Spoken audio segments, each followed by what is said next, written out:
Salam, selamat malam Bapak Ibu Saudara-saudari yang kasih Tuhan. Senang dapat kembali menemani Anda malam hari ini dalam renungan malam Pendeta Dr. Erastus Sabdono. Bersama saya Zed Ferry di sini. Malam hari ini bertemakan umat pilihan yang luar biasa. Kalau kita membaca Efesus 1 ayat yang keempat, demikian firman Tuhan. Sebab di dalam Dia Allah telah memilih kita sebelum dunia dijadikan. Jadi kita itu ditentukan terlahir jadi orang Kristen. Entah menikah dengan orang Kristen, entah karena satu dan lain hal menjadi Kristen. Itu ditentukan Tuhan. Tapi jangan berpikir ditentukan ini berarti pasti masuk surga. Supaya kita kudus dan tak bercacat di hadapannya. Yang ditentukan itu bukan manusianya. Yang ditetapkan itu standarnya. Jangan dicampur aduk. Sebab di dalam Dia Allah telah memilih kita sebelum dunia dijadikan. Jadi Allah memilih kita ini luar biasa.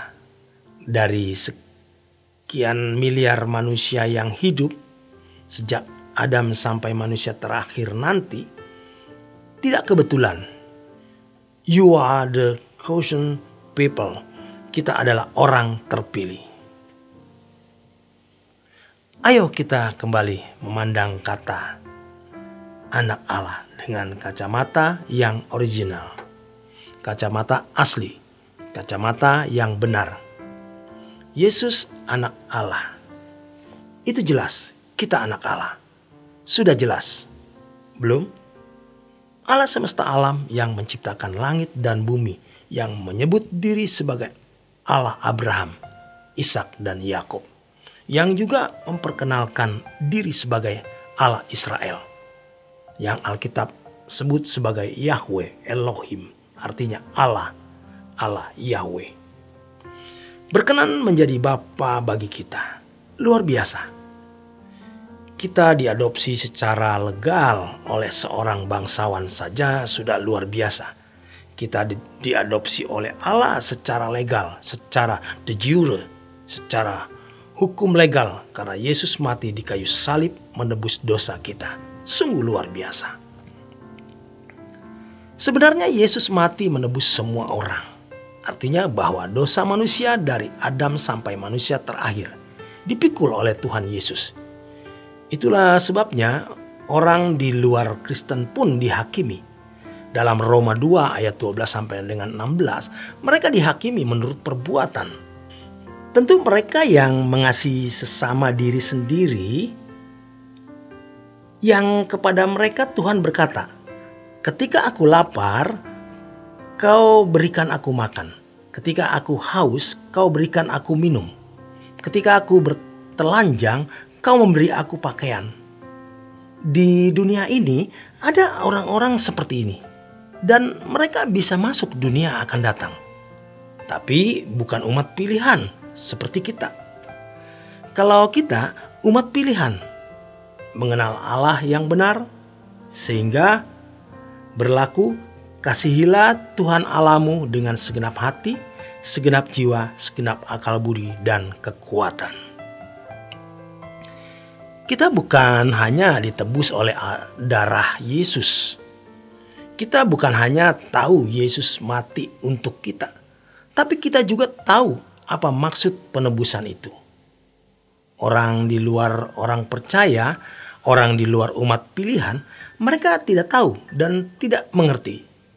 Jadi kita harus memahami bahwa Yesus tidak mati untuk sebagian orang.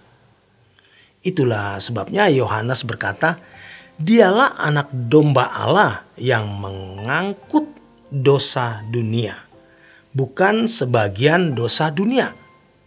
Semua dosa manusia dipikul, yang oleh karenanya ada pengadilan. Pengadilan juga untuk orang yang bukan umat Kristen. Kalau Yesus mati untuk sebagian orang, tidak perlu ada pengadilan. Semua sudah masuk neraka. Karena Yesus mati untuk semua orang, maka ada pengadilan. Dan mereka yang mengasihi sesama seperti diri sendiri nanti diperkenankan masuk kerajaan Allah sebagai anggota masyarakat. Tetapi kita, anak-anak Allah, dimuliakan bersama dengan Yesus, memerintah bersama-sama dengan Yesus. Betapa luar biasanya menjadi umat pilihan. Tetapi betapa besar juga tanggung jawabnya. Keluarlah kamu dari antara mereka. Janganlah menjamah apa yang najis. Maka aku akan menerima kamu seperti anakku laki-laki dan anakku perempuan. Kalau di dalam Efesus 1 dikatakan, supaya kamu kudus dan tak bercacat di hadapannya. Apakah otomatis? Tidak. Kita yang harus merespon anugerah tersebut. Berjuang untuk hidup kudus dan tak bercacat di hadapan Allah. Legalitas jadi anak Allah itu secara de jure disahkan oleh Yesus dengan mati di kayu salib. Kita ditebus oleh darah Yesus dan lunas dibayar. Tetapi setelah kita ditebus, apakah kita mau berubah? Secara de jure kita ditebus, tapi secara de facto apakah kita mau berubah? Itu masalahnya. Kita ditebus supaya kita jadi manusia yang utuh. Dan Yesuslah modelnya. Bagaimana kita bisa menemukan kekristenan yang luar biasa? Yang pertama, kita sadar bahwa kita adalah umat pilihan. Itu sudah luar biasa. Ini jangan dianggap sebagai hal yang biasa. Tidak semua orang terpilih. Jadi kalau kita punya pekerjaan karyawan, misalnya sebagai supir, atau hendaklah kita jadi saksi untuk dia. Tapi jangan memaksa dia masuk Kristen. Kalau bukan umat pilihan, tidak perlu. Kita menjadi saksi atau surat yang terbuka bagi tetangga kita. Mereka jadi Kristen atau tidak, jangan dipaksa. Ini nanti membuat kita berdosa dan bersalah. Kita tetap menjadi kesaksian hidup. Sebab kita umat pilihan. Umat yang terpilih. Yesus mati untuk semua orang. Tapi mereka tidak tahu. Sedangkan kita tahu. Karena kita tahu, kita harus menemukan maksud dari penebusan itu apa. Supaya kita kudus dan tak bercacat di hadapannya. Demikian kebenaran firman Tuhan malam hari ini. Selamat berjuang, selamat beristirahat. Tuhan memberkati.